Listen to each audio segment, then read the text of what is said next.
Maniry lalina ny ahitan'ny voninahitr'Andriamanitra ve ianao? Inona ary ny tokony atao?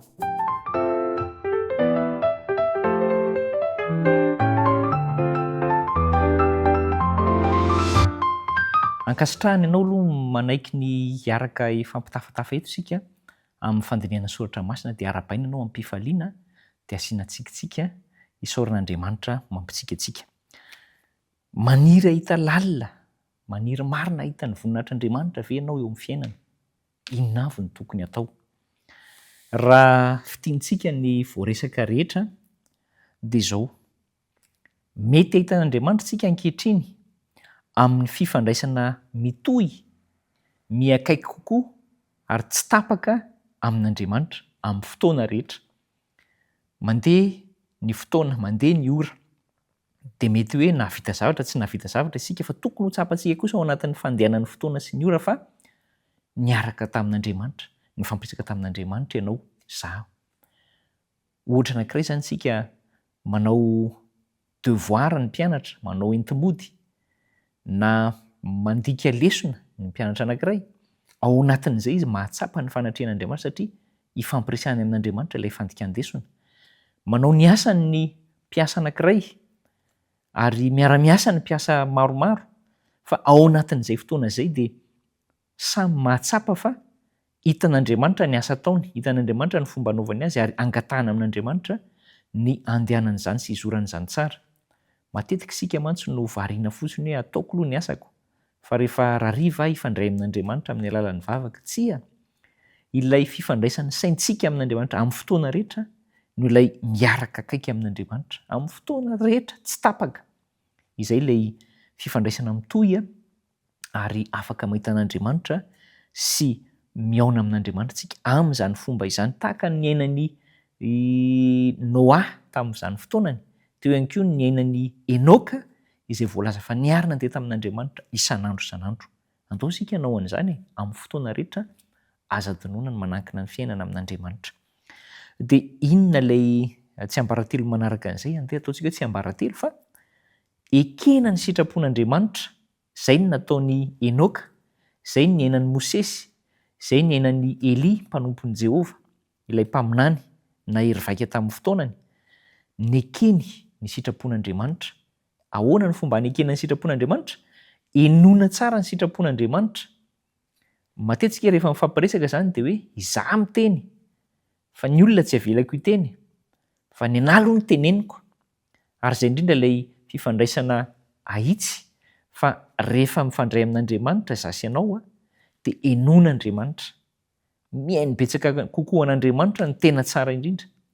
Dia rehefa avy eo dia manatanteraka ny sitrapony, manaiky ny sitrapony.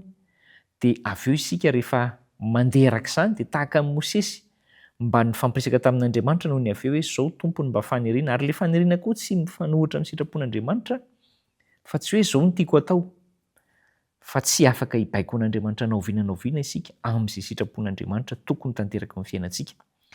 Ekena ny sitrapony, enoina ny feony, ary dia ny miaino no tsara noho ny hoe mandeha fotsiny arak'izay tianao. Inona moa izany ilay hoe voninahitr'Andriamanitra ilay hoe tiantsika ho hita? Ilay voninahitr'Andriamanitra tiantsika ho hitany dia asehony amin'ny alalan'ny toetrany.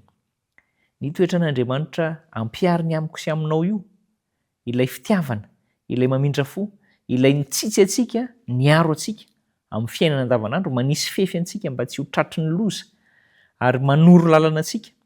Izay ilay toetran'Andriamanitra, izay ilay voninahitr'Andriamanitra tiany aseho antsika. Dia lasa hoe mahita asa mahagaga isika ataon'Andriamanitra amin'ny fiainantsika. Mahagaga ny mbola mahavelona aina toy izao nefa tokony efa ho faty noho ny zavatra nentiny seho. Mahagaga ny mbola ahazoko vola, harena, fanambinana toy izao nefa tsy mendrika an'izany. Izay ilay toetran'Andriamanitra asehony ary manome voninahitr'Andriamanitra ny isehon'izany amin'ny fiainanao io. Dia tsy afaka miteny ianao izany raha ny tena izy hoe izaho kosa no nahavita amin'ny fiainako, na hoe mety mihitsy kosa ny anaovako, hitondrako ny fiainako. Fa izao voninahitr'Andriamanitra aseho aminao io mampety ilay fiainana io.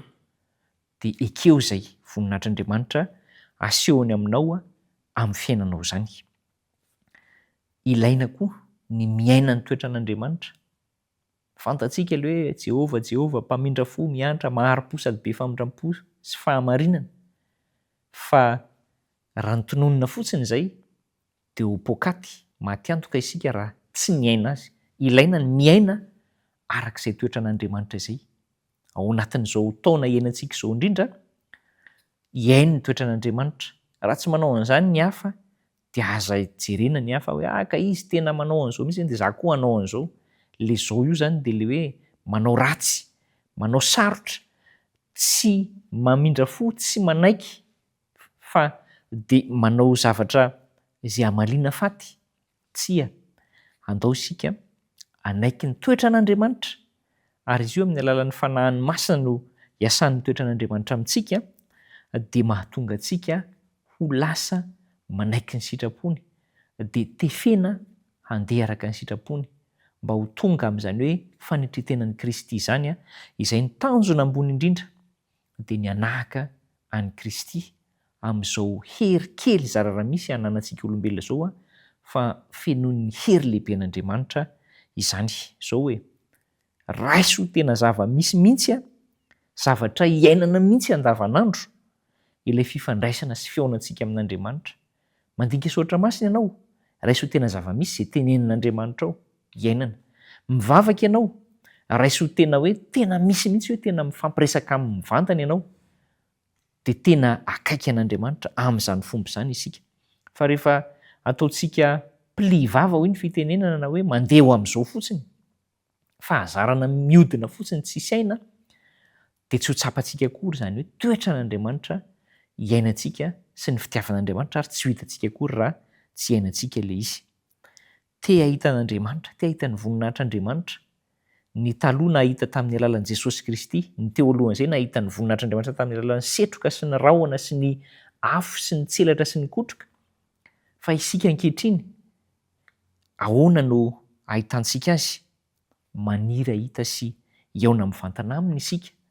Ao amintsika izay, andao velomina tsara izay faniriana lalina izay, fa ho tanteraka amin'ny fotoanan'izay dia ny havian'ny mpamonjy eny amin'ny rahon'ny izay akantsika indray ho any aminy. Velomina izay faniriana izay, andao tena ho velomina izay, miandra ny fanantenana mahafinaritra dia ny fisehoan'ny voninahitr'Andriamanitra sy ny fiavian'i Jesosy Kristy, sady manantena isika no mampahafaingana izay fiaviany izay. Andao samy hiaina arak'izany tsika, hivelona arak'izany, ary anaiky mihitsy fa Kristy no antony hahavelomantsika, ary ny ahita azy no tena faniritsika ambony indrindra eo amin'ny fiainana. Ho tanteraka aminao izany, ho tanteraka amiko, ho tanteraka amintsika izany. Samy mahery ary. Andao ho fitiantsika, ho fehezitsika ambavaka izay fiarahana midinidinika izay. Mino aho fa hombanao Andriamanitra, hombantsika Andriamanitra, ahafahantsika mampiatra azy. Hivavaka isika.